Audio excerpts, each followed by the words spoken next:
So yeah, thank you so much for coming You're through. welcome, bro. And I really do appreciate this because I do feel that one day I will look back at this podcast and be like, guys, you won't believe who I had Yeah. at the beginning when it started. Look at him now, eh? Yeah. You're sitting at those are the Hollywood Reporter round tables, when they have like the best, when they get all the best actors of the year on the table, discussing their performances and all of that. Oh man. And I'll be like, yeah, he was on my podcast, guys. We had him first. We discovered him. We had him first. Yeah. We made that nigga. We made him. Dude, I'm honored to be here. No, truly, Thank you, and what I've seen of you, like I'm saying that it's for me a generational talent. It is one of those people, and I'm pretty sure a lot of people kind of say this to you, and you hear it a lot. Because I think I'd probably say it's because of the breakout with like the wife. I think that's when everybody kind of started noticing it in South Africa specifically. Sure. And then of course, the woman king as well. Yeah. How does that make you feel? What kind of do you have like a sense of like responsibility when it comes to this talent? Because people are just saying these heavy things to you about this gift that you have. Yeah. Thank you, bro. Those are really some of the kindest words anyone's ever said to me. Thank you. I'm not usually this kind. See, the niggas are really Khaya. Look, bro, I had to come to terms with my gift.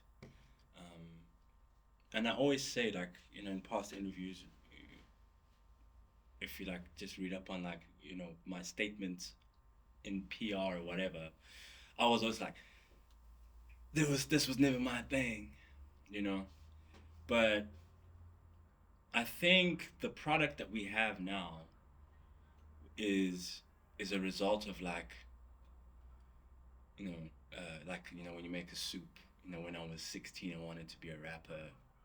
I was a rapper, and that would be like cutting up the carrots. And then I wanted to be a graphic designer. I went to an art school. I'm a painter, actually. I'm an artist. Not formally trained, but I went to art school for it. I had visions I'd be an artist one day. And that's kind of cutting up the onions all into this pot that I feel, who Bonko is right now is the soup. So I think at each point of the process, you have to give your all to that part of the process. And maybe my rapper days were just refining my linguistics, and maybe my artistic, my time at NSA and being an artist and working on a canvas was a way for me to understand layers, all to use it on camera. And like, I love how people receive my work, and just how I do something in my head, and I hope this looks cool, and then boom, you come home with like a SAFTA or something. That's crazy. That's crazy. No, that is crazy. That's wild. Especially now, like, because now you mentioned that, like, you're like, I'm gonna be a rapper. That's what I'm gonna, That's what I'll do. You're an artist in some ways, and it feels it feels like you are some kind of Renaissance man. You know what I'm saying? When you're looking at that, because when you look at like you guys that you have Michelangelo's and Leonardo da Vinci. So because he was a sculptor, he was a painter, architect, and all these creative skills, but high level, all of them. Sure. And it feels like, but was there a part of you that was surprised at how successful you are becoming at this, rather than maybe what you thought you were really going to become successful at? That's a tough one. I'm going to try to answer this one as humbly as I can, right? We don't want humility. We want the truth. Yeah, the truth. We can handle the truth. But I conduct myself with humility. So, quick one. This production would not have been possible without the good help of our friends over at Phil SA. They have given us some of the equipment that we use to shoot this podcast and some of these episodes. In fact, all of the episodes that we've shot so far. Please go and check out some of the good news stories they have on philsa.co.za, and also check out the YouTube channel and subscribe to them as well. Click the link in the description to find out more. Here's the thing. I am blindly convinced of my success. To me, it's inevitable. Do you know what I mean? So I was going to be the best rapper at that time. I was going to be the best artist at that time. You know, when we used to make music, used to be a drum and bass MC, and we used to play drum and bass parties, and we wanted to take over the world with that vibe. And so you can't take that away from Bonko. So Bonko is always going to be the best at what he does. That's just me. That's just my Leo energy. Even if it's about, I'm competitive. Mm-hmm. It can be anything. I'm finna be the best at it. But the level of success that I've gained through acting doesn't surpass everything I try to be, but justifies it. Okay, elaborate. What do you mean? Because it's proven that everything that I had done adds value to this thing. So I'm saying, like, you know, when we used to rap, dude, we used to go to Gandhi Square, and we used to watch niggas like Adamas, fucking Reason. You know, we used to go to school with guys like Dlanga, bro. His name was Infinite back then, and I don't know what the Oaks used to smoke or what they were on, but like, the mind was like, you know, that back then I was like, that guy's brain is intense. Mm-hmm. Like the way he's thinking and making, and that for us was like a cool thing, right? So forget, okay, now you don't make it as a rapper, you're gonna go fucking do whatever you want to do and come back and nah. But then I find myself on set negotiating things like a rapper. Okay. Right? Okay. So practical. Because I wouldn't know what that means, right? So how you negotiate something as a rapper. So practically, here I go, right? Like, you go.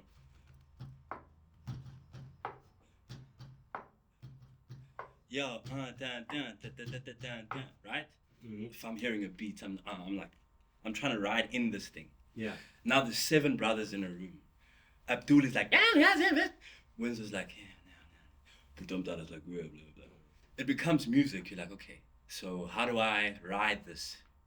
You know, how do I ride this? How do I enter this space? It's like coming into a cipher. You gotta wait for the nigga to finish his bar and then drop in. You can't just talk when the nigga's... I don't know, that it makes sense in my head. When I'm in a scene with somebody, see, I noticed, well, your voice, I was like, is your voice normally like that? Because when we talk, I hear the music in our voices. And I credit that to my time in the studio, writing bars, listening to myself over and over again. You know, and I'm a voiceover artist. Yeah. So then I come to the space and I negotiate the microphone like this. Mm-hmm. I'm trying to make the love scene, convince you about something. You know? Yeah. And I'm trying to draw you in. So you understand. Sorry. So Man's recovering from yeah. A night out. Yeah. I was gonna say flu, but it's a flu. So that is, so you have a quite a relationship with your, not only just your voice, but the voice of other people. But it feels to me, it goes beyond that, because that it feels like a profound and high level of self-awareness, because you can have that understanding of like a decadence and all of those, but if there is no level of awareness, you're not going to be able to know that I can't interject here. I shouldn't be doing this here. This podcast is hosted at the stylish Rockefeller Hotel and Apartments in Cape Town. Whether you're a business traveler or a vacationer, this stunning property has everything you need for an unforgettable stay. Enjoy breathtaking views of the mother city. Dine at the top-notch restaurant. Stay fit at the well-equipped gym. Relax at the top-floor indoor swimming pool. And beat load shedding. the Rockefeller has it all. Make it your go-to destination on your next visit to the mother city. Sure. Look, I would say the self-awareness comes from being the only artist in my family. Oh, okay, what's everybody else? So if you're the only artist. My parents are like parents. I don't know. They're like mama and baba. Pretty like typical, parents. I'm second generation Joburg. Mm-hmm. My parents are first generation Joburg, Soweto. And they were from? They're from Soweto. Oh, Soweto. Okay. My dad was from Alex, and my mom was from, I think Dube, if I'm not mistaken. Kwezi. Kwezi, not Dube, Kwezi. But then their parents were from Vrystaat. My mom's parents were from Vrystaat, Northwest, and my dad's parents were from KZN. Okay. So yeah, and my brother is like a psychologist. He's like an industrial psychologist. My sister, she works at the Johannesburg Business School. She creates postgraduate courses and. Oh, okay. Yeah, so I want to say self-aware, but I mean I was made aware of who I am, and by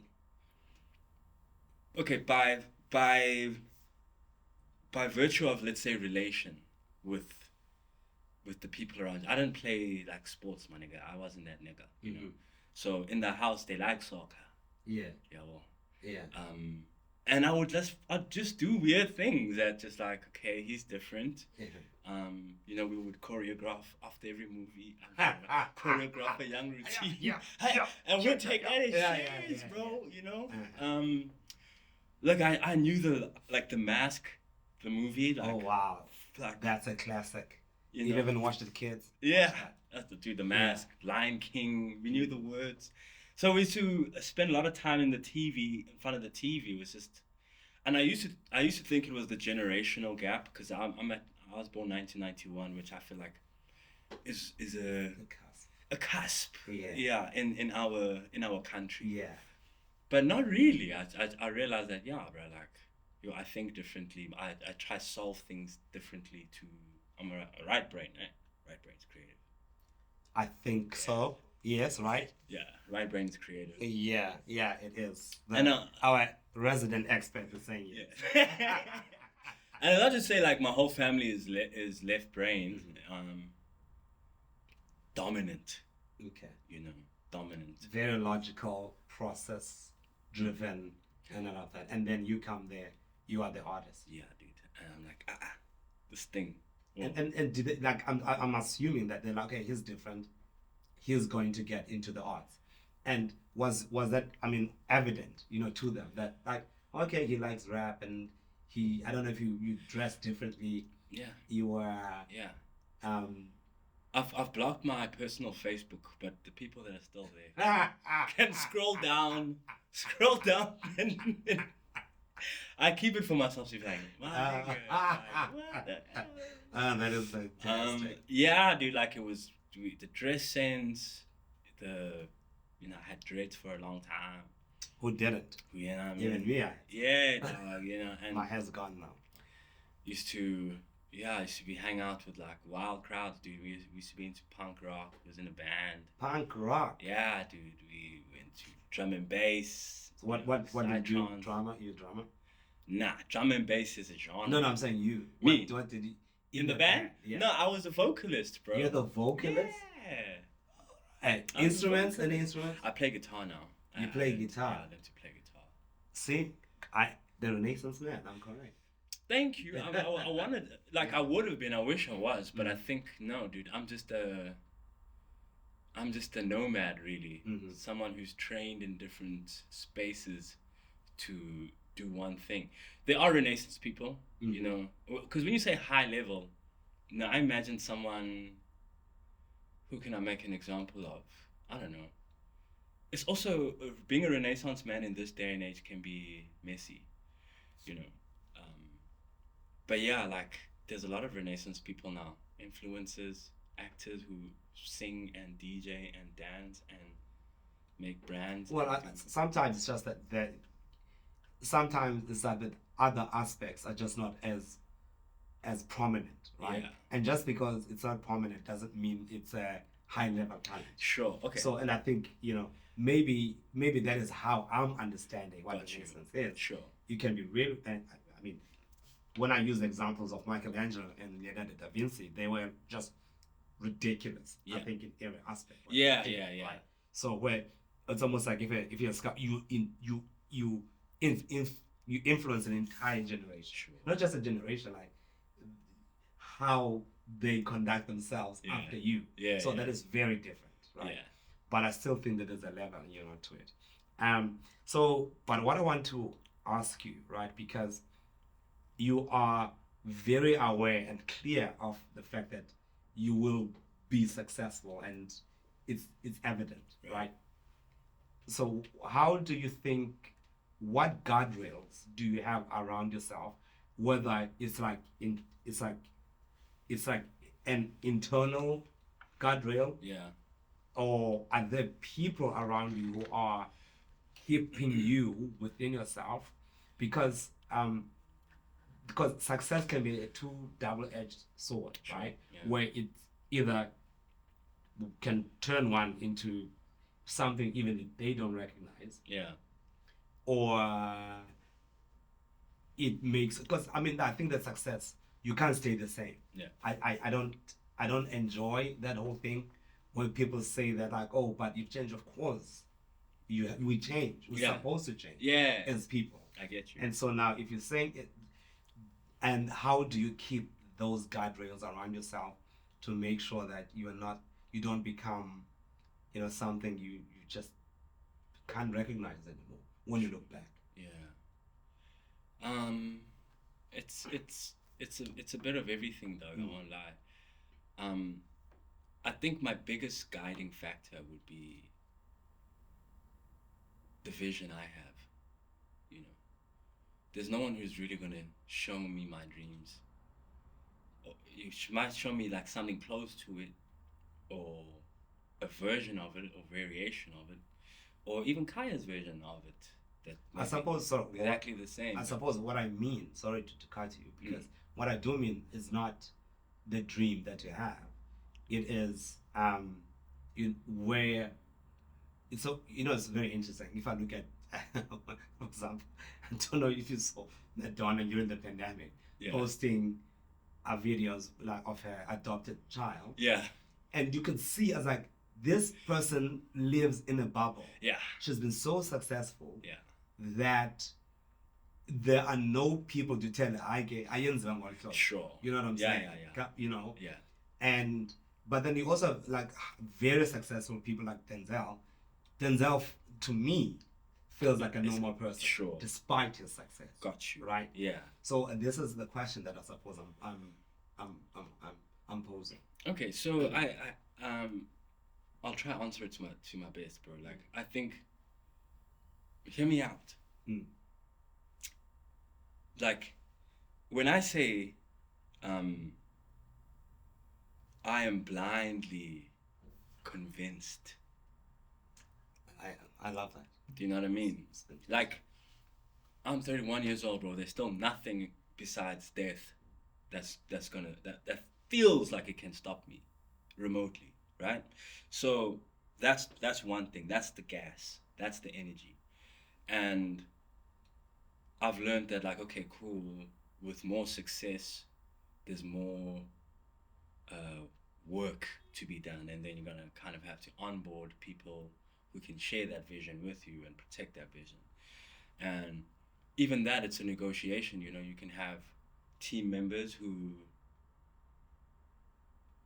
kind of who you trust to. Let's say we share vision. You get what I'm. You get what I'm. You speak the same language, or you can have a team around you that's like loyal to what you do, and they trust what your vision.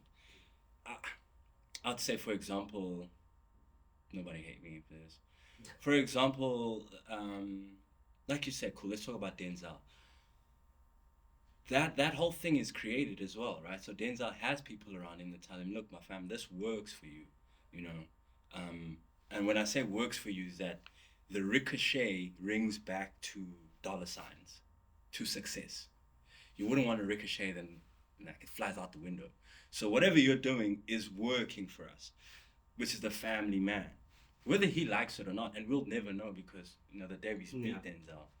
So for me, it's like, just being this guy, not selling this guy, but like being someone at every turn that I can be confident in, proud of, working with people that, we share the same kind of integrity, working with brands that believe in me as I am, because,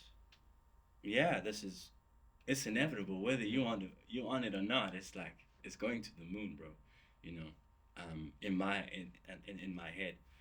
So it's a combination, but I really think what drives, also, with the team around you, I really believe my team is highly motivated by that as well.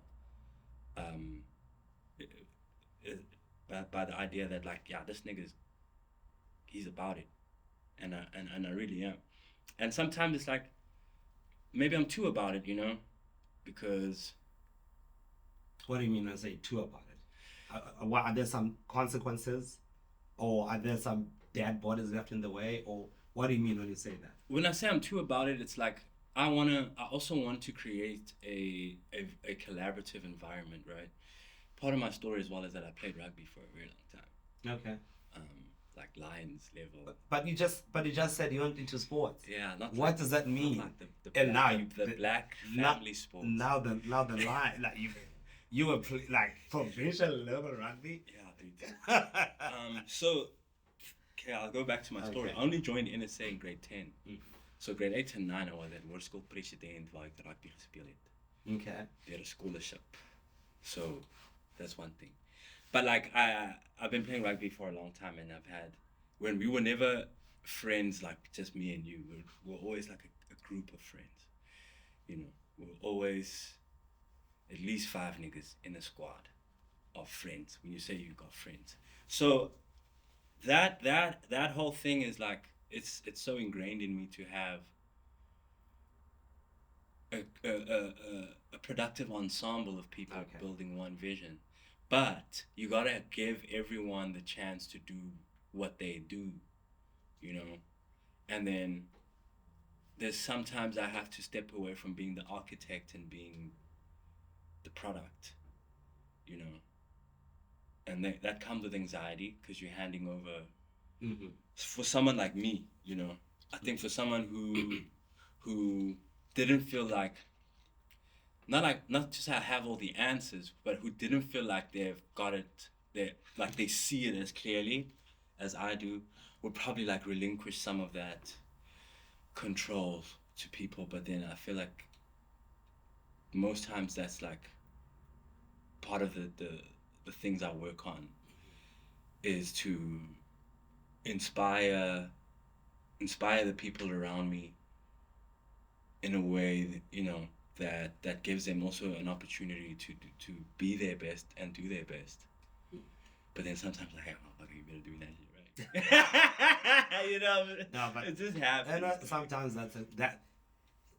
sometimes that's the only way you can inspire people, by saying, yo, get out and get it done. Check it out. And when did you realize that, okay, this is a thing that I am going to do and focus on? Because I mean, this is the danger sometimes of multi-talented people. Sure. Sometimes, where you are so highly disciplined and so good that it becomes very difficult to choose a thing to focus on. Yeah. And because it seems to me that you looked at each aspect as a season.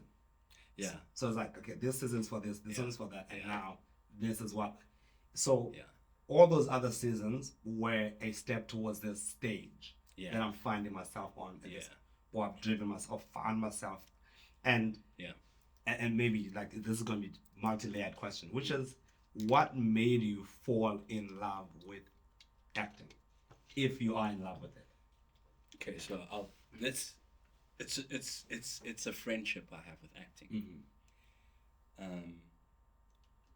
2000 and I matriculate 2000 6, 5, 6. No, I matriculated 2009, bro. I matriculated 2009. I go to Vega to do a CBC. It's fucking expensive. I drop out, right? I go to UJ. They have like a BA in design. Okay, cool. And it's just like, I came out of NSA thinking I'm gonna be an artist, you know. And now that I'm doing this thing by the book, it's fucking shit. You know? It's not as free as I thought, right? Yeah. And that's when I made a choice to go, okay, I'm not a designer, I'm an artist. I'm a free thinker, I'm a rule breaker. Yeah. But anyway, so UJ, I'm dating this lady, who we were at high school together. She was in the drama department, and she goes, you know, she took a gap year, and she's like, I'm applying to the school called Market Theatre Lab. I'm like, okay, cool. Do you want to join me? I'm like, cool. I've just dropped out anyway. It was like July, and the lady was like, you're coming back for this month or this month? I'm like, July. I just got here. Yeah. So cool, bro. I'm like, fine, let's fucking do it. I gotta just keep it under the cover for my parents. So I sign up at the lab. I do the audition.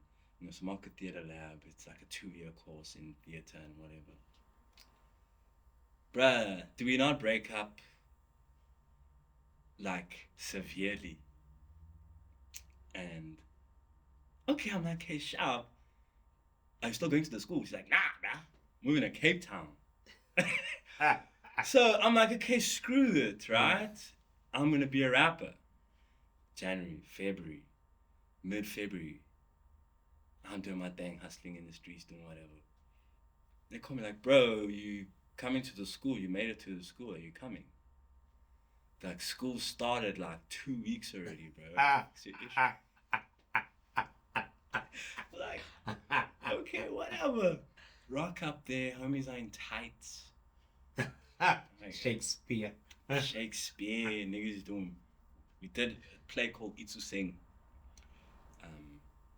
for the first year. And I have fun, dog.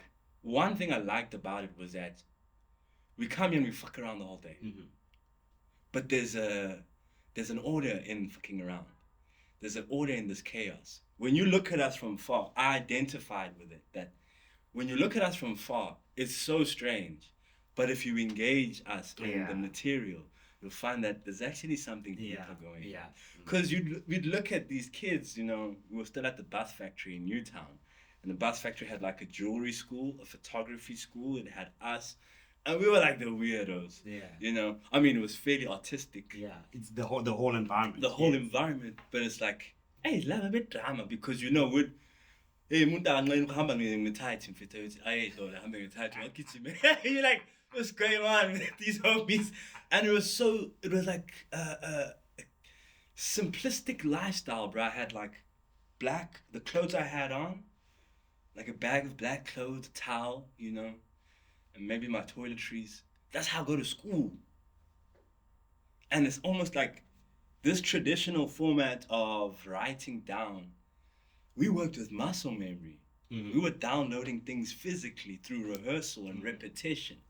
I was like, yeah, this is something I want to fix with. Mm-hmm. First year of school, I landed commercial for halls. It's my first time on set. Mm-hmm. I'm like, yeah. I do this. Yeah. I do this. The paycheck, the food, plus first time being like a lead. And people faffing around you. Yeah, you know what I mean? The makeup and I was like, I'll do this. So you did find the multiple takes daunting? Was that. So best experience ever. I worked with Terrence Neal for that commercial, and Terrence Neal's like, he's gone, bro. Mm-hmm. And he was so sweet. He dropped me off at home. Like, we used to do rehearsals like 2 or 3 days before the thing. He dropped me at home. Very reassuring. Like, he knew I was a first-time actor. Okay. Oh, wow. That's amazing. And not many directors do that, eh? Bro. Yeah. He took care of me. And I was so happy when I saw him do, like, a Skrillex music video. I was like, that's my guy. But yeah, dude, that was around about the time. But then, listen to this, right? Crazy story. In grade 12, there's a festival called, oh my gosh, it's a drama festival. Eid. It's called Eid. I think I remember that. It's called Edenvale Eastern something Drama Society. Eid. At NSA we had a festival called something Fate Festival, where the matrix write plays, and so bruh, Miriam cast me for her play. It's called Cell 23. Mm-hmm. It's So I'm assuming that Miriam is one of the students who's written the play. Yeah, Miriam is head girl matric Yeah. with us. I'm in matric art. She's in drama. So the drama kids, this is their festival basically. They can split themselves up. So those that want to be writers, directors, you kind of, start working your way out, or kind of carving your way what you want to do. So Miriam wanted to be a writer, director. She cast me in Cell 23. I'm the guard, bro. This whole play is about the son who comes to jail meets his dad in jail. Yeah. There's two of them plus me. I'm at the edge of the stage, so ngivela maybe like two. Marangena, ubaba, or umntana marangena ejele. Then I think the dad gets a visit, then something else, yabo. Maybe 3 times, no play. Cool. Do a bunch of festivals, do Eid. Eid, cool, we do one show. Second show is the judges' show for the competition. Mqhele, the lead, doesn't show up. Right? He doesn't come through. I don't know what happened. He doesn't come through. Miriam's like, Bonko, I'm not taking no for an answer, my nigga. It has to happen. They telling me I gotta drop this play. When there's a nigga right here who knows the words. Get your ass in there. We do the play. 2 weeks later, does Miriam not give me a certificate for best actor of the festival?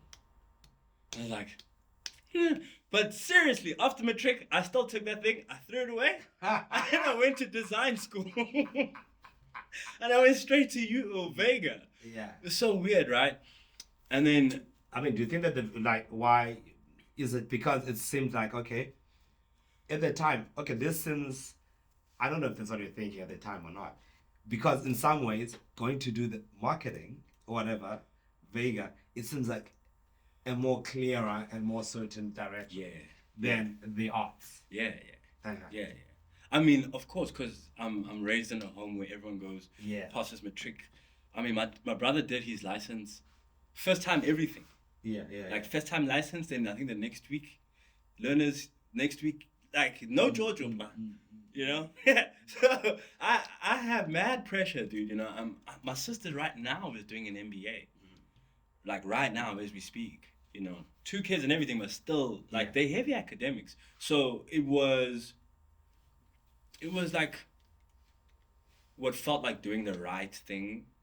Okay. You know, and what a decision that would be supported.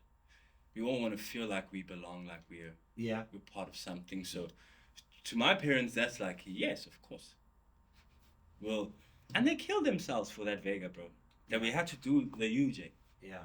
And the UJ, I would say I messed it up. Because, man, I only told them I dropped out of school around November. And you dropped out in June, or what? Yeah, okay. What was the reaction? And what did you tell them you were doing the entire time after you dropped out? Oh, yeah, now these podcasts, they expose things. I only told them, they only know what they know. But I was doing my thing, bro. I was just doing my thing. I think because the year was ending and they're obviously going to expect results and reports. I don't know. So I was like, okay. So you had to cover your tracks because reports are going on. Yeah, like it's that time of the year. Okay. Like, school kids Otherwise, are finishing. If there were nothing about reports, there were no tracks to cover. I think I would have, bro, because I'm sure they were paying. Yeah. So I probably would have spared them a year. Okay. You know. Okay. But they were like, dude, like, this is your last chance. Like, after this, That's it's on you. Yeah. But that felt liberating. Yeah. It felt liberating. It's crazy. It's crazy, dude, because the things that I feared actually led to me being here. You know. Okay. And what are the things that you feared? Failure. Mm-hmm. Failure, not being. Dude, you don't understand how crazy it is for me to be here. Okay. I'm a dropout.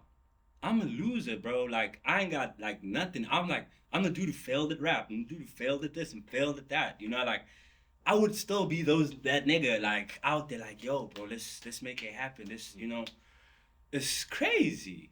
With a SAFTA, it's dumb, bro. Like, yeah, but I find it interesting because that, for some reason, but I mean, I see them as roots, like you said, towards something. Not as a failure, but also like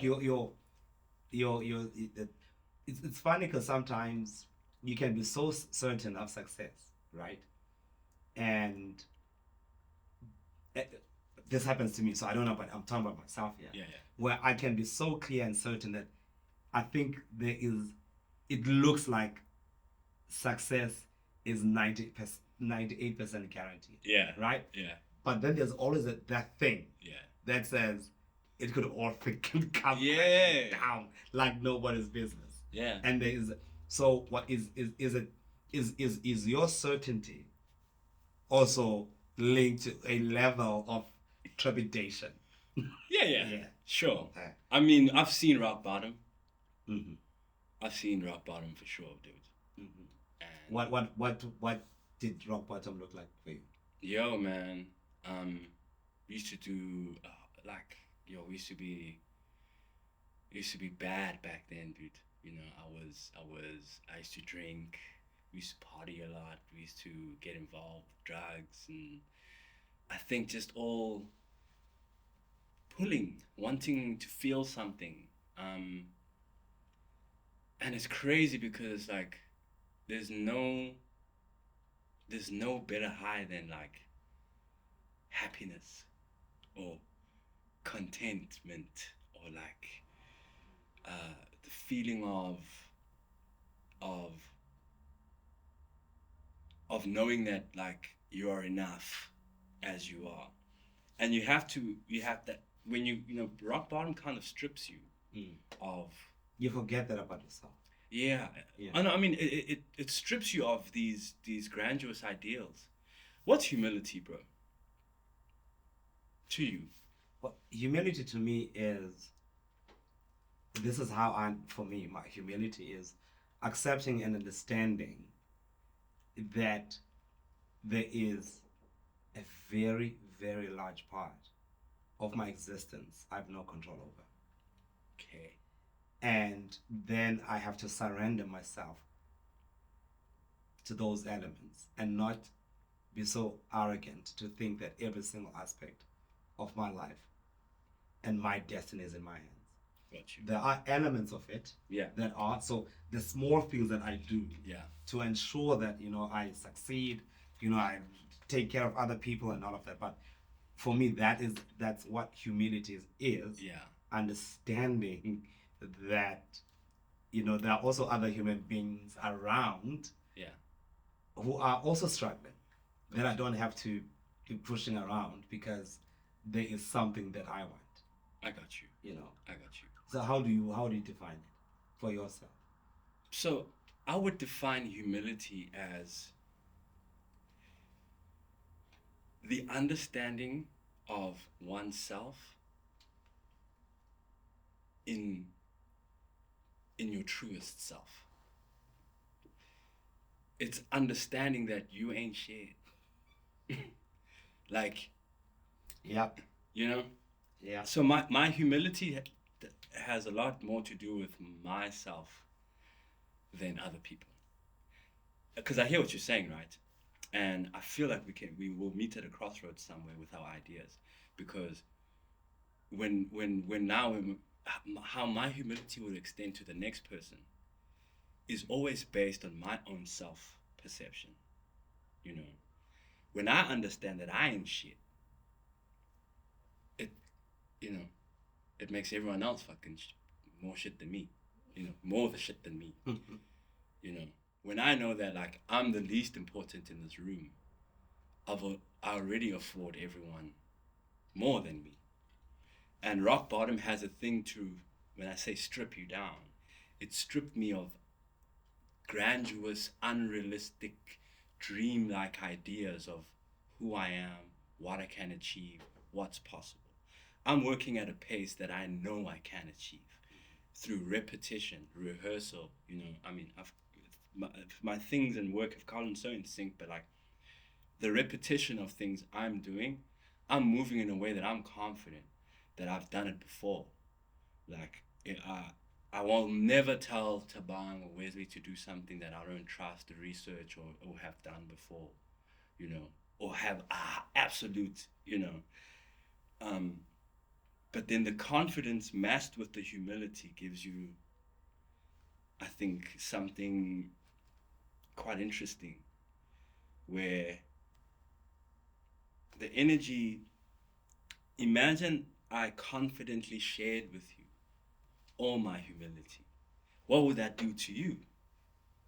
Oh, I think, you know what that does, what I usually find with that is how that affords other people around you to be vulnerable. Yeah. Right? And not only that, but there's also a great deal of confidence. Yeah. That comes with encountering someone who is quite, like, who's humble, and it makes you feel like I can also do something with my life. Right. And with myself. Right. And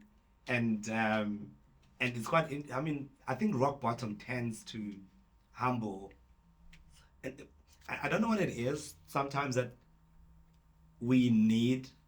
I don't know if it's something that like human beings have to go through in order to attain something. Absolutely. That rock bottom has to happen.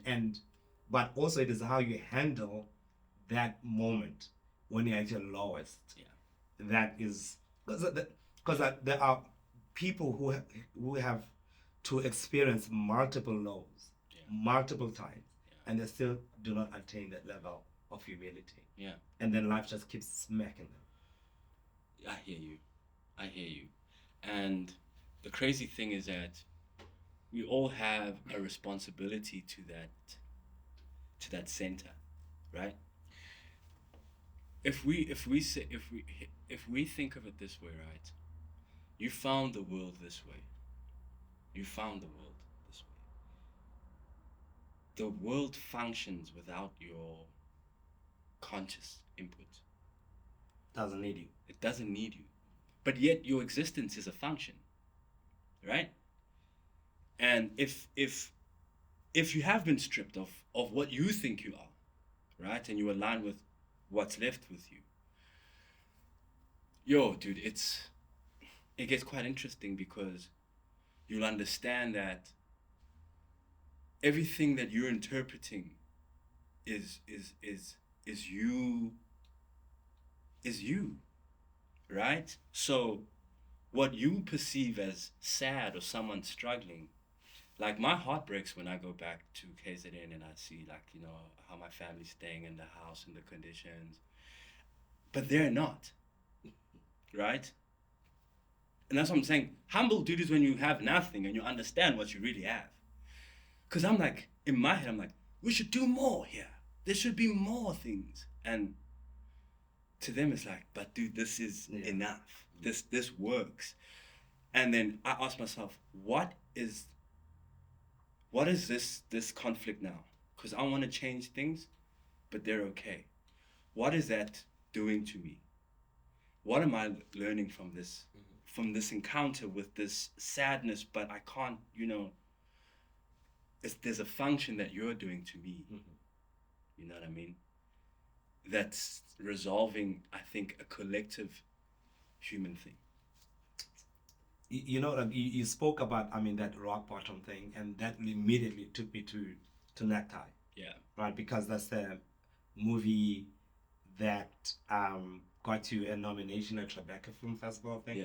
Right, and I mean, from what I saw, I didn't see, you know, I saw parts of the movie and the trailer and listen to, to what the directors were saying, and it seemed to be a movie about disaffected youth. Yeah. But not just, but it's not like youth who had, they seem to come from privilege, sure. right?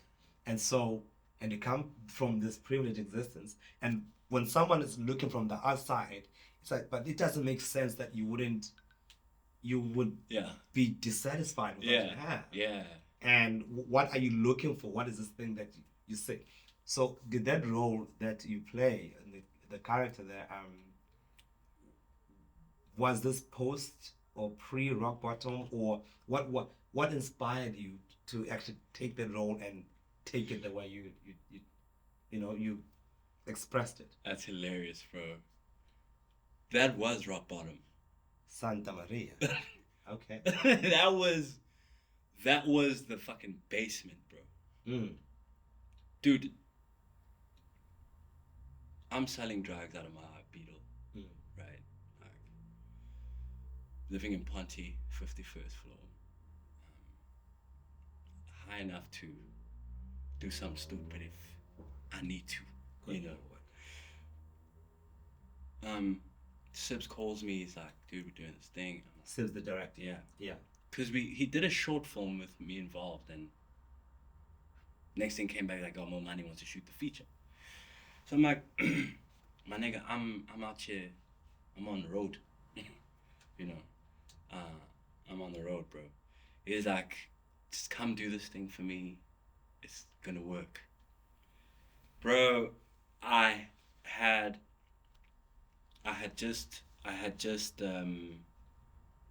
think I came back from a bender. It's like 2:00 for a callback, or 4:00 for a callback. I park outside, Beetle full of MDMA, right? Park outside. I'm like 2 hours early. I pass out. I wake up at like 5:30, right? Knocks on my window. It's like, fuck. He's like, let's go do it. We do the tape. We do the audition and the callback and whatever. We walk out, and him and I was like, dude, if this shit doesn't work for me, like, I'm gonna kill myself. And it's like, okay, cool, whatever. It's like, don't worry, we're gonna make it happen. Then I was like, not like I'm gonna kill myself, like, I'm gonna be on the road, bro. Like, cause I was like in deep, dude, you know. I was like delivering for a guy who I'm already making deals with about, you know, getting my own shit running, you know. So I'm like, bro, that's gonna be the life I'm gonna go to, bro, you know what I mean? And then, not as a threat or anything, you know, Sibs was also at a point where like this movie needed to happen. And it's crazy watching that movie back, saying like, bro, you put a freaking depressed addict on camera to play this thing, to play this guy. But now, funny enough, doing that whole thing felt like rehab, you know, because what was nice about that film is that Jabs dies at the end. And is the character you play. Yeah. Yeah. And it was deep because we all now had to remake kind of the real life instance, you know. That part of me died with Jabs. Wow. It really did. It like, bro, I mean, I had a bit of extra money after that, and next thing, you know, the boys in Durban, we're going to Durf, we're on a plane. Like, life kind of changed, bro, you know, after Necktie Youth. But that process as well, and being in, so now you're in New York, right? You're looking at your name next to like Richard Gere, James fucking Franco. Then I'm like, from being this? From being contemplating from the 51st floor. From being this? Like, wow. You know, like, dude, we were losers, bro. You know what I mean? Like, man, I was just looking around. It's like, I hear you, God. I hear you. Got on my friend's laptop, And Sean was with us, the DOP got on his laptop. We were so stupid. We're like, we're not leaving you. We're gonna get jobs. We're gonna get jobs in here. Dude, I emailed Muneen Lee and I'm like, who's that? Muneen Lee is, God rest her soul, the was the owner of MLA, which is an acting agency. It was pretty big one, popular one. I was like, this is me. I'm in New York. You know what I mean? I'm in New York. Made sure put it in bold. But I didn't even have to make a thing about it. I was like, hey, look, I'm here. I'm at this festival. Da da da da da.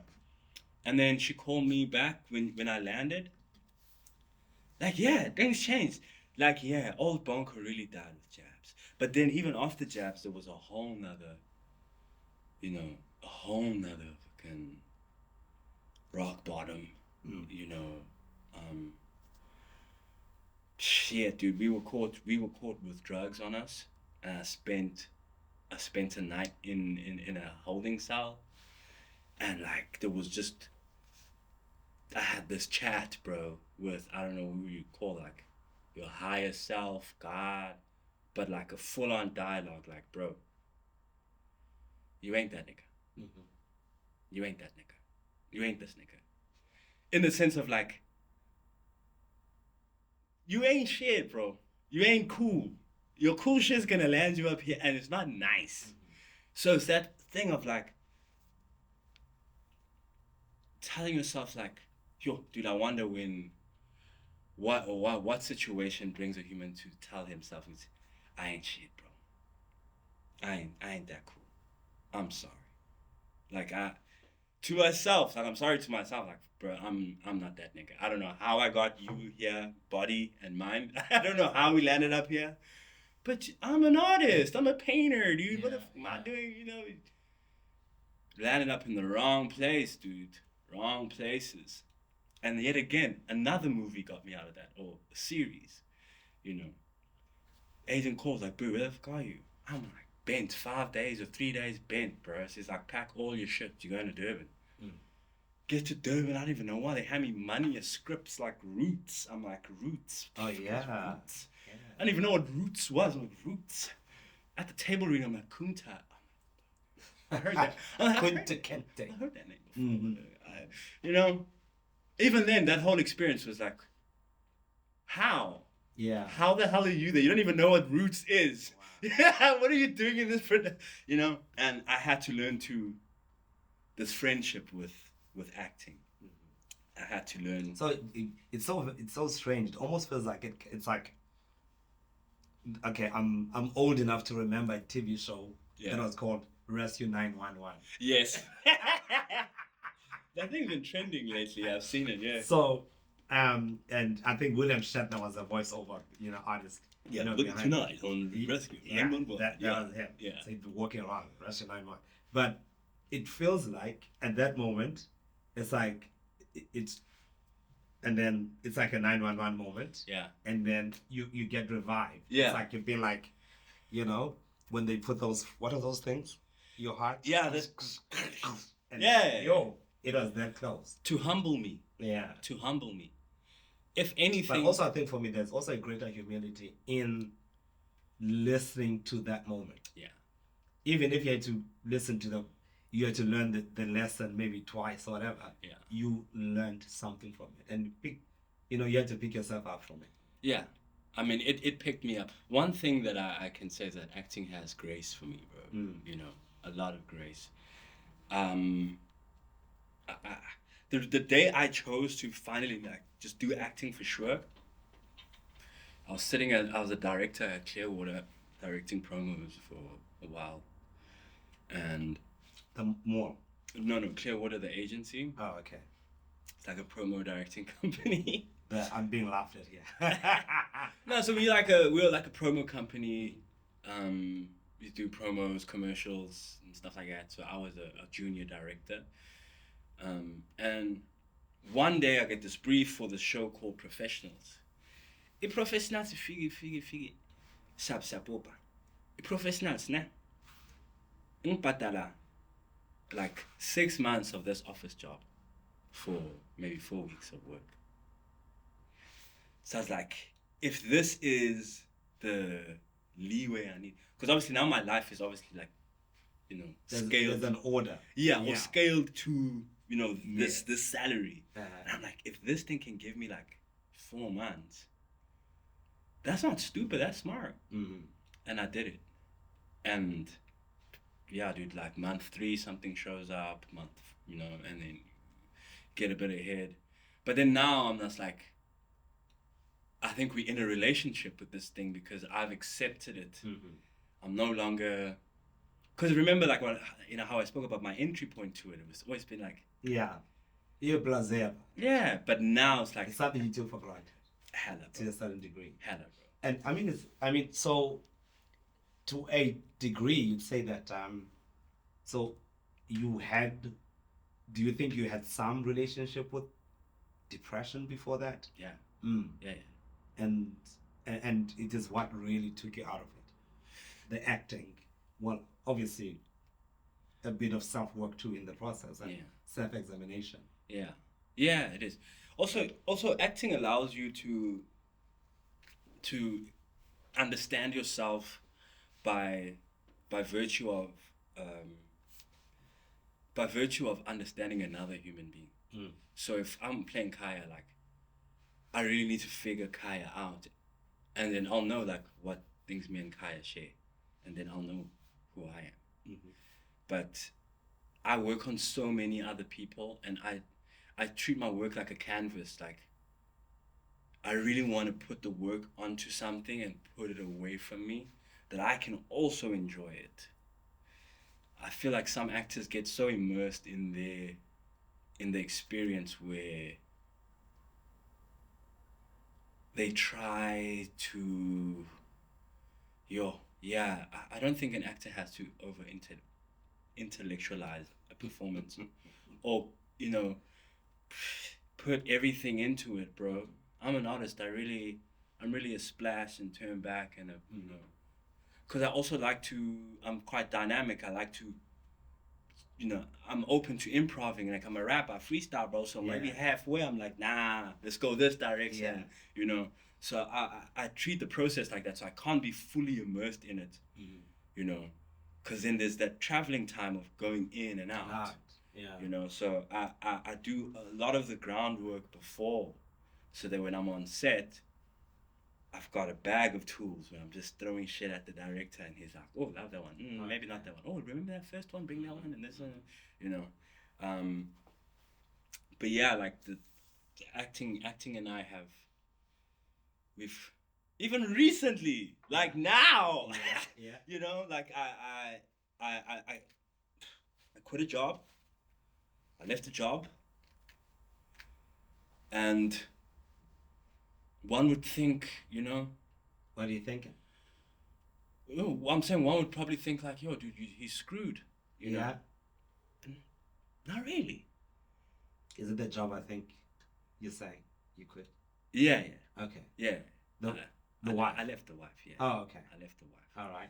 And can you imagine the wife being something that brought me so Do you know how that is super brave? Because there are so many people get that kind of opportunity and they just stick with it. And to say, what made you say, I'll quit?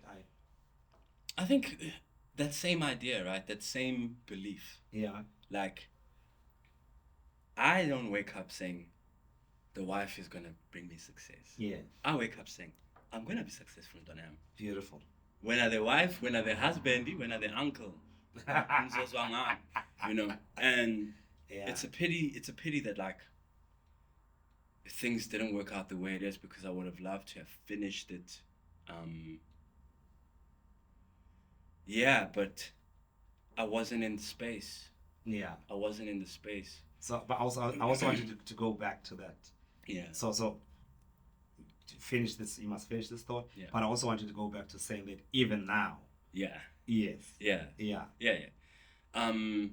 Yeah. Well, dude, we probably the reason I left the show was that same grace energy, it wasn't there, bro. And these people want to shoot. So I have two choices. Lie to all my supporters, right? Because when people really connect to that thing, I also felt happy because I drew it from a real place. Because you're putting yourself. You know what I'm saying? Mqhele is not easy, though. You know, and I did so much work before. Like we were crazy, bro. I used to walk around with a gun in my car, you know, under the seat, for nuances. Yeah. For nuances, you know, used to approach people and I just see how. Yeah. You know what I mean? Yeah. Like I saw the swag. The Texas swag. I put so much work into that character. Like I really don't want to forget this, but yeah, there's a thing that everybody keeps talking about, and even me, I was like, when I first saw this, I was like, you know, you're out here playing this taxi driver. Yay, one day, yay. What is private school English here? What is up with this woman's English? So and I mean, what is very surprising, you grew up like Ekasi, you know, not in KZN. Yeah. And this is Zulu Sako, like it's, I mean, okay, I do Khoza. Yeah. But I was like, that is our job in Zulu. Yeah. Yeah. It's the character, you know. Yeah, I know it's the character, but I'm saying, but you, the human being, right? Yeah. Must learn that. Oh, how? I mean, it's an accent, dog. Yeah. Yeah. It's called put on an accent if you're talking in a British accent. If you want to talk in an American accent, yeah. Okay. For me, it was easy as that. So the audition, my dad translated for me into like the words. It's like the deep Zulu words. And then my dad helped me with episode 1, 2, and 3.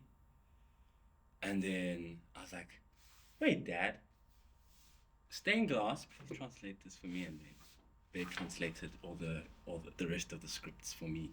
Okay. When I was there. Oh wait, the script is written in English? Yeah.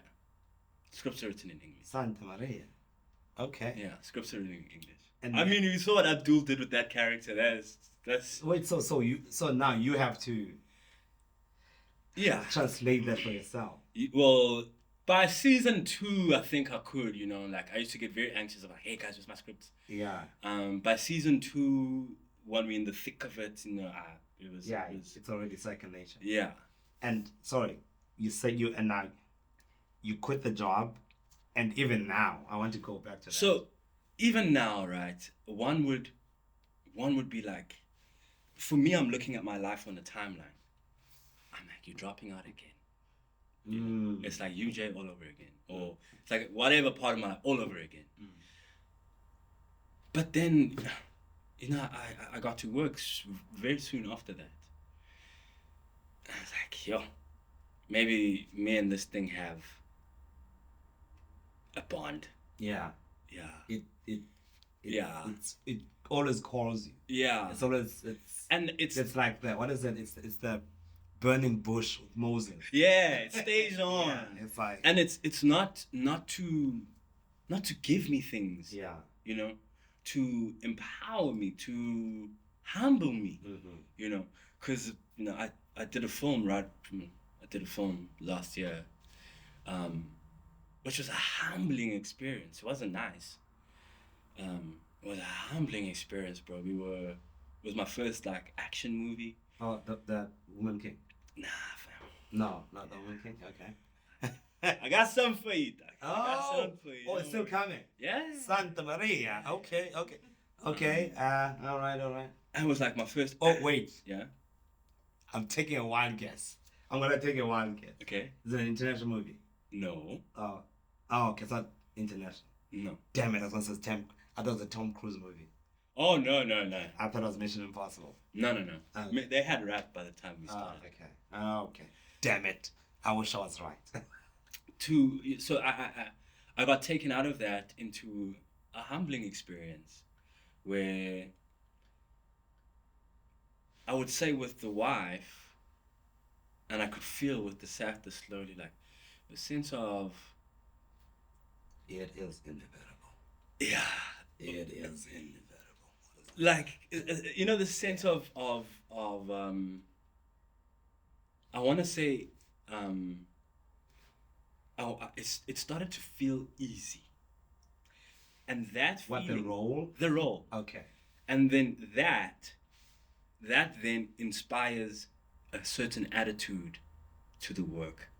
And after not long, you're not going to be specific about the role. You're going to treat the work like that. Mm-hmm. Right? So, and plus, that my heart wasn't there. I was not ready to go back to that nigga. Like, do you do psychedelics? No. So, weekend before I start shooting, right? I down a bunch of mushrooms. Okay, I've tried mushrooms once. I'm tripping. Once? Listen to that. I down a bunch of mushrooms, right? I'm fucking tripping the fuck out. And I see Mqhele right there. I see him, bro. He's got his back to me. He turns back, he looks at me. I was like, let's go to work, bro. And we started shooting the Monday. The feeling of creating that man with that man. I honestly feel like Mqhele left me. He was like, I'm not here anymore for you. And I believe it's got to do with the process, the way he's packaged. You know, I think season 1 had a lot of intentionality, and a bit of season 2, but if Mqhele was in the room at the at these story Bible readings, he'd walk the fuck out. I believe, or I got the sense, because something didn't spark it the way it used to. Yeah. And then that feels like my service here is done, right? Mm-hmm. And I say my service as that particular interpreter, because now there is another actor who can carry it further, or into a different tone, or into that different direction. Right. Yeah, it's just art, bro. I'm grateful for Wiseman, that we could, as artists, it's like a World Cup, bro. One country has it 1 year, then the next year, yeah. But what I'm happy is that the characters live longer than us. Beautiful.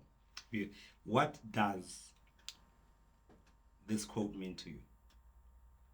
That which hinders your task is your task. So, because I saw it's something that that's Stanford Meisner quote.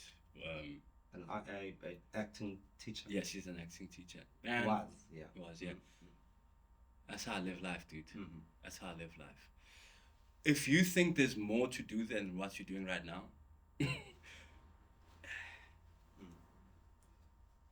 what does that quote mean to you? What it means there's nothing more to do than what you're doing right now.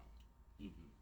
And it goes back to the understanding of humility, that in my life right now, you guys are all I have. It sounds crazy, right? Because we all have more than this moment. But forget all that shit, dude. Like, right now, it's me, you, Tabang, and the homies. Mm-hmm. If something happens to me now, my life's in your hands. Mm-hmm. If I'm the first if I hit the lotto, you be the first to know. Or, or even if I don't tell you, that moment is you'll contaminate that moment forever. Mm. So there's no task beyond your current task. So if there's something stopping your dreams, deal with that first. Yeah, beautiful. So I've always wanted to be someone, but there were things that I had to understand about myself. Mm-hmm. And I can't want to be the Bonko in the future if I'm not willing to deal the work and deal with this person right now. Present. I couldn't be here if I was still an addict. The fuck? Yeah. And that's got nothing to do with acting. Mm. That was the task that hindered my actual purpose. Is to just, dude, get your shit together. Mm. I don't think I'd be if I still drink. I don't drink. I can, but I know that it's gonna hinder my task. Yeah. So that's what it means to me, bro. That's beautiful. And I understand that Interstellar. Yeah. Do you My know, favorite movie ever. You know, like for me, that is very curious, and because what that tells me, right? It tells me that this guy's a geek. Yeah. Because I don't think anyone who is not a geek can truly love that movie. Yeah. Because it is very complex. Yeah. It deals with physics. It's not just physics. It's like quantum mechanics. There is gravity. There is space time continuum. Yeah. All of those things, right? And so it's very easy, to be confused with what, if I don't know, you're not a geek, right? Yeah. So there is quite a geek side to you. It's a question I'm asking. Well, I'm a Nolan. Christopher. I'm more of a Nolan fan than the Interstellar subject matter. Okay. I think Interstellar is his best showcase of his style because he has his style is like that time jump. Oh, you're right. Because he did what was his first movie? But it was a low budget movie. Yeah, the one that's in reverse. And it's he has no memory. What's it called? Memory, not memory. Memoir, no? Memento. Yes. Yeah. Excellent movie. Great movie. And you could tell, dude, like then I think he did Dark Knight. Yes. Which was like, he was, obviously taking the checks. The Warner Brothers checks. But then Interstellar was like, you got it, bro. And then what was the one with DiCaprio? Inception. Which was like a commercial version of it, palatable for everybody, right? Because it's also deep if you want to go into it. Yeah. And then Tenet for me was like higher grade. Yeah, Tenet was. Tenet is very high grade. And it was just, how they made it as well. Yeah. The technical aspect. Yeah. That was kind of insane. That's him when he's figured it out. Now he's fucking with you. Yeah. So I don't know. Do you have any? It's so strange. I have nothing to do with film and movies, but I love movies. Yeah. I love film. Yeah. And I discovered, I stumbled on Marlon Brando by accident. Oh yeah. For example, and then I was like, what a fantastic actor. Nice. Went to read a biography about him. Yeah. And I just went into this whole thing. So and then. What was very fascinating about him is that if you watch interviews with him, you can see it's this person who's like intensely like intellectual and almost absorbs everything around him, right. Which kind of, I suppose, that made him the kind of actor that he was. Yeah. And for me, he's my favorite actor of all time. Yeah. Who's your favorite? Mine would have to be Daniel Day-Lewis. Oh, okay, it's ridiculous. Yeah. He's ridiculous. Yours too? Yeah. My left foot. Dude, there will be blood. The first one though. There will be blood. But have you guys seen My Left Foot though? I think I've seen My Left Foot. That was ridiculous. But I was very young. Have you seen He Won't? Sorry, let me hit foot. Have you seen Joaquin Phoenix in He Won't Get Far on Foot? No, I've been wanting to see that. Jonah Hill has the best performance of his life in there. Oh wow! He plays like almost like what Matthew McConaughey did in Dallas Buyers, but not with the transgender, but like he's gay, he's dying of AIDS. Mm-hmm. Man, really? Jonah is very underrated. Oh, I no. Yeah, I think he needs more opportunities. But the other thing is, I think you raise a very good point. I think that everyone understands and appreciates his talent. Yeah. But they almost don't take him as seriously as they should. Which is sad. But they really, and I don't know if it's because he often plays as comedic characters. Yeah. And I find, and what a lot of actors say, that playing comedy is very difficult. Yeah. They said it's probably more difficult than a dramatic actor. Absolutely. And maybe that's his little thing. And I think that's probably one of the reasons. I think Jim Carrey never won. Yeah. Like, an Oscar for some fantastic, I think at least on 3 occasions, I think Jim Carrey could have won an Oscar. Jim Carrey in did he do Requiem of a Dream? That was Jim Carrey, right? No. Eternal Sunshine. Eternal Sunshine of the Spotless Mind. And when he played that comedian, Man on the Moon. Yes. And I think there's where he was the only person. Yeah, the Truman Show. The Truman Show. That was cool. I thought those were very. I think with Hollywood, it's tough to transition, dude. There's few people. Will Smith, Jamie Foxx. I almost called it Raimi Fox, right? Because it's so connected, dude. You can't say Ray without Jamie. Oh wow, love that. Yeah. Will, Jamie. Like they're guys that black males, bro, that have went from multiple industries. That's very true. Multiple industries, and being able to, even in the acting industry, go from a comedic to a serious actor. Like Kevin Hart's been trying for years. He's trying. Yeah. He's got another movie coming out where he's like a cop or something. I'm like, I think it's going to take him some time, because I find what I find with what I used to struggle with him, because I think that people watched his movies because of him, right? Not because of the movie. Sure. Right? Yeah. And Hollywood likes that. So they want, you bankable? Okay, we're going to him. And that's what was happening with him. And I think now he wants to become a serious actor. But it's not going to be like an overnight thing.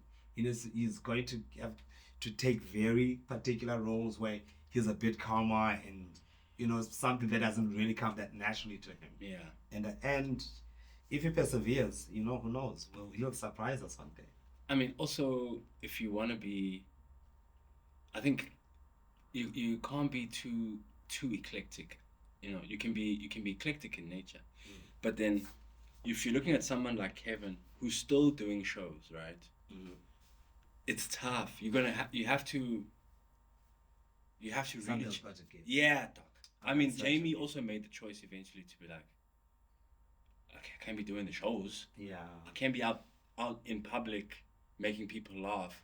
Then I'm trying to make them cry. Yeah. But if Kevin, with the money he has, maybe if he starves us of him for like 2 years, and then resurfaces, because memory also, Brad, fades. Yeah. And then that's what old actors used to bank on, right? So old actors had this sense of like mystery. Like you only see him in the cinema, and then he's off. Then he's on a boat. He grows a beard. You ever watch the You magazine and you see like, you see them like, does it look like that in real life? They let themselves go. So it's like, kind of like a buffer phase, and then he shows up like ripped and looking. Yeah. Because they used to know that, like, yeah, bruh, the money we make off you is off these ticket sales. Yeah. So if you're spreading yourself all over the place, our movie won't mean that much when it eventually does come out. But it's weird. I don't know who was saying this. But this is traditional, though. Yeah, where I saw someone said that the era of the movie star seems to be, there are very few movie stars. Yeah. Nowadays. Yeah. Yes, there are actors. Yeah. But in terms of proper movie stars, but back then you had like a number. Yeah. And that's a handful. Yeah. Because movie stars used to hold the space of like what now would be models, influencers, Cristiano Ronaldo. I mean, that is so true. Instagram has equalized everyone. I have more followers than some American guys. So it's like, who's the star really? Yeah. But the star quality and star power, they're two different things. You're right. There's a difference. I was literally listening to someone say this today. Yeah. About that. There's a difference between fame and celebrity. Yes. And because you can be famous, but celebrity has like a certain magnetism about it. That kind of draws people to you. And that's just, it's just there. But even that can be manufactured. Exactly. Yeah, you can manufacture that too. And that's, whereas fame can happen to anybody. But not celebrity. Yeah. Happy Sindani is famous. Was. You know what I mean? Yeah, may rest in peace. May rest in peace. Yeah. Like, sorry, that's a bad example of like a random person can be famous. That's very true. Especially now. Yeah. There's many people that trend every day off a mistake or a video. Then it's like, hey, bro, you are famous. Yeah. But hey, can you sustain that? Make a business out of it? So, I mean, the few celebrities in this country, I would say, are like Khaya Bao. You know, Khaya Bao for me is like premium South African celebrity. Like she gives off like a Hollywood aesthetic in South Africa. Oh yeah. You know. And then anyone you would want to compare in you know, that compares to that. You know. Maps, I think Maps is a celebrity. He's been consistently famous. And Maps is just like he's a friend of mine and he's very likable. But he's likable. I don't know. Maps, I like him. No, he's not. He's a friend of mine. Yeah, Maps has he knows how to work a room and like you know. So I think he would also be like and he's very he's also very aware of his surroundings. Yeah. Very, I think, and conscientious. Yeah. And I think that there are certain things that certain people have that aren't, well, I wouldn't really say manufactured. I think that being conscientious is a difficult thing to manufacture. Yeah, exactly. You know? Yeah. It's very yeah. So I see. It's so funny. I'm loving the digression, but that's my favorite part about it. Yeah, about the podcast. These are forget my the time. things, you know, I love them. Those are my favorites. No worries. Okay. Actually, have you ever had your heart broken? My heart broken? By a woman? Yes. Yeah, I have. I have. And how did it come back from that? I was in primary school. I think it was my That doesn't count. My first girlfriend. That does not count. My first girlfriend, Nancy.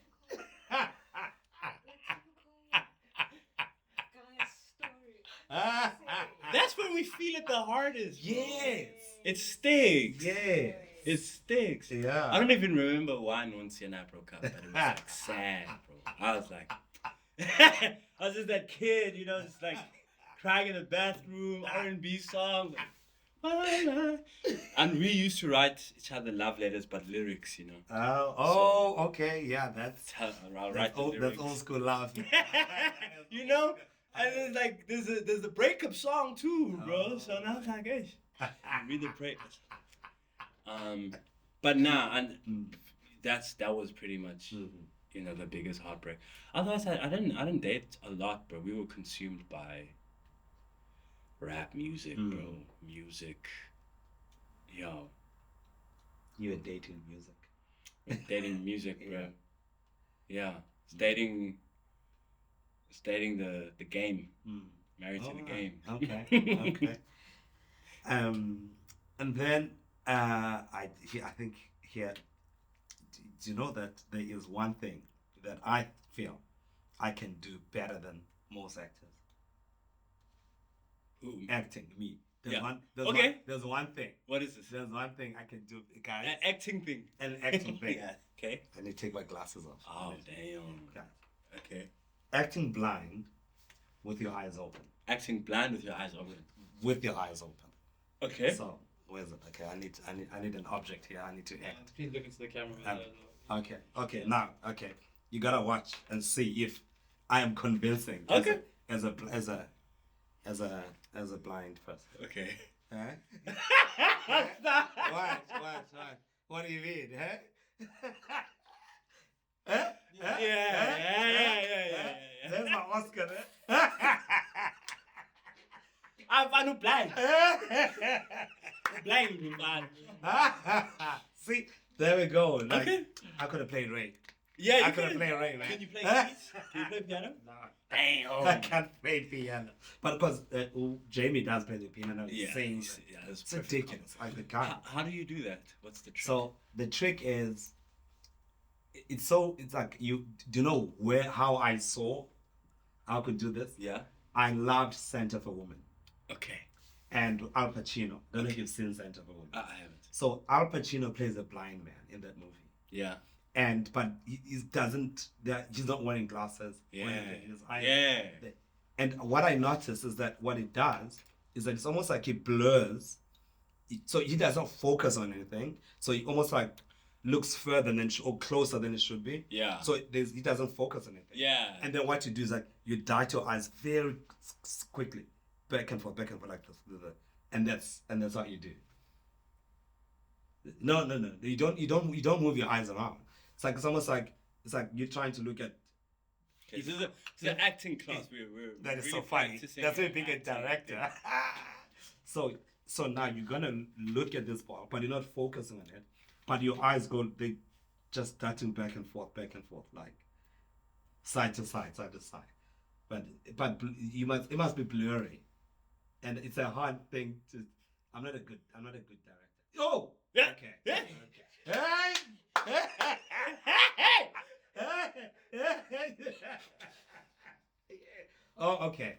Oh, damn. Okay. Yeah. Hey, guys. You got it? Yes. guys, I am. Thank guys, you, sir. can I Steven Spielberg? If you're looking for any directors, Yeah. You'll be my. I'm around. You'll be my performance coach. One last thing. Yeah. There is a what's it called that acting coach, the famous one. Stanford Meiser. Richard Hagen. Yes, there's a method that I read about, which is called the repetition method. Yeah. What does that? It's like you repeat. Like I say something, but then I have to repeat it. Like yeah. How does that even work? So it's and then you can teach me how to do it. I know I'm not gonna do well. So we simplified with just one word. Yes. That's it. Yes. Yes. Yes. Yeah. Yes. Yes. Yes. Yes. Yeah. Yes. Okay. Yes. Yeah. Yes. Yeah. Yes. Yeah. Yes. You. Yes. Side. Yes. Yes. You side. Yes. You side. I side. You side. I side. Yeah. Damn it. I'm supposed to repeat the whole time. So Meisner, there's also a result box. Mm-hmm. A result box is like sad, happy, Mm-hmm. So you do your monologue walking through the box. Oh wow. Okay, so if each box you're occupied fully by that emotion. By that particular emotion. Yeah. That is incredible. So okay.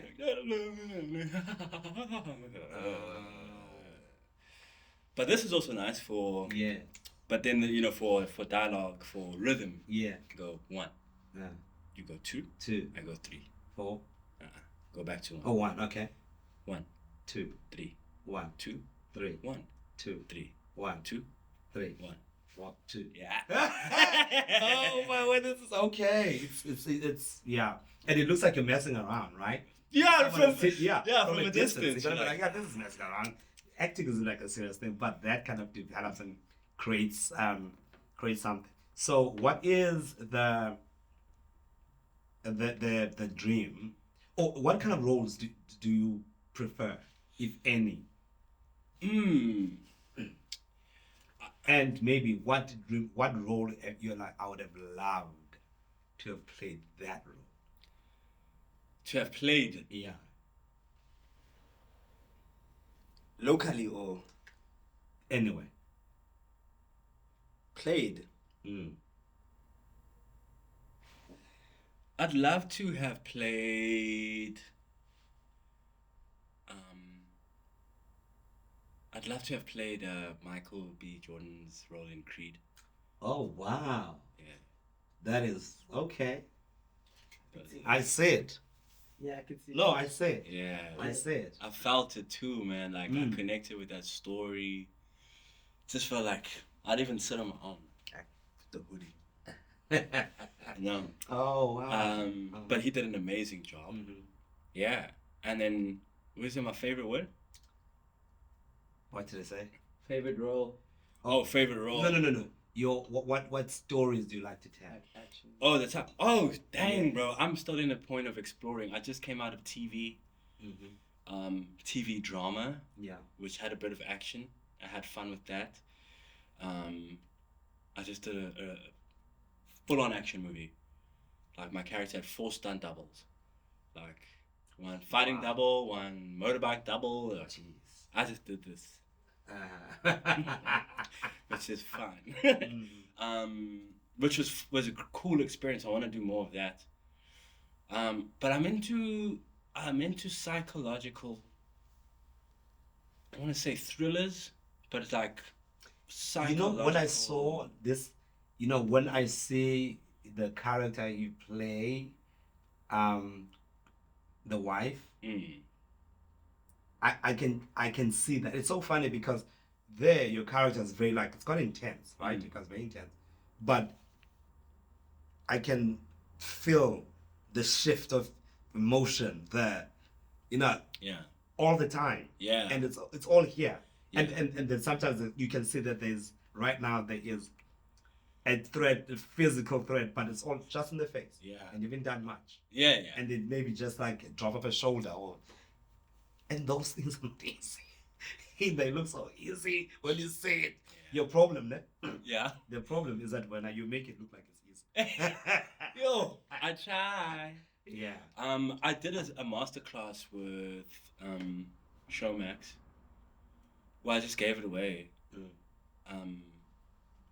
I believe what I've learned from being humbled is don't carry weights you don't need, bro. Beautiful. And it's crazy. Maybe that's when I really gave him away.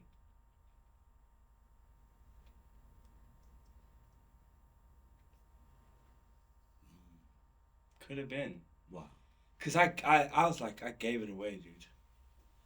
I was happy to, because people really love this character so much, and I enjoy the work too. I don't want credit for something that I'm not doing. Yeah. I'm on set, but I'm not in the edit and in the episodes, So that's really Showmax and Stained Glass who put it together. My contribution is just that guy. So that you guys can love it, and I want to love it too, So that's why I was this is how I did it. And yeah, I know, because that's crazy, because the way I think you own a scene. There was a time, there's when I literally the first kind of scene I see you on the wife reminds, it's like a group of people, but you own that moment, which is quite insane. Yeah. And it reminds me of the only time I've ever seen Meryl Streep being shown, but in a scene with someone else dominates the scene. Yeah. Doubt. I don't know if you've seen Doubt. Gotta watch it. What happened? It's Viola Davis, okay. Meryl Streep. Okay. And I think Viola is in that movie for 10 or 15 minutes. It's Viola and Meryl Streep. This scene, for maybe 5 minutes. Yeah. Viola kills it. She came out on time. And I'm like, whoa. Yeah. I'd never seen it before. I was like, who is this woman? Sure. Okay, I need to go back to it. Doubt. Wow. Check it out. And it's a play. Oh, okay, cool. And that's been adapted. Yeah. Adapted. Yeah. Yeah. Dude, the crazy thing is with that, right? Was that I was already from I was different. Most of the guys were from KZN. Most of the actors are from KZN. Who was from Joburg? Me and Sipo. Sipo is Ndebele, but his Zulu is perfect. And I'm fucking, I'm a coconut, bro. I'm from the South, dog. Mm-hmm. So I think already our methods, our approach, not just I was gonna stand out, but you got a self-assured guy who is not easily swayed by other people, working not in isolation, but already a black sheep in the space. And also I had to work almost twice as hard, bro. You know, because I didn't look at the words. You know, Abo Abdul and Abo, you know, Mondli was a big influence in teaching me Zulu, bro. He showed me where to place it in the tongue. Like Mondli's even, I think, a Zulu teacher. Oh, but wow. he has the capacity to teach, like step by step from basics to, you know. So being around them, but they can look at it and go, hey, nigga, I need to write it on the side. I need some time alone to say it.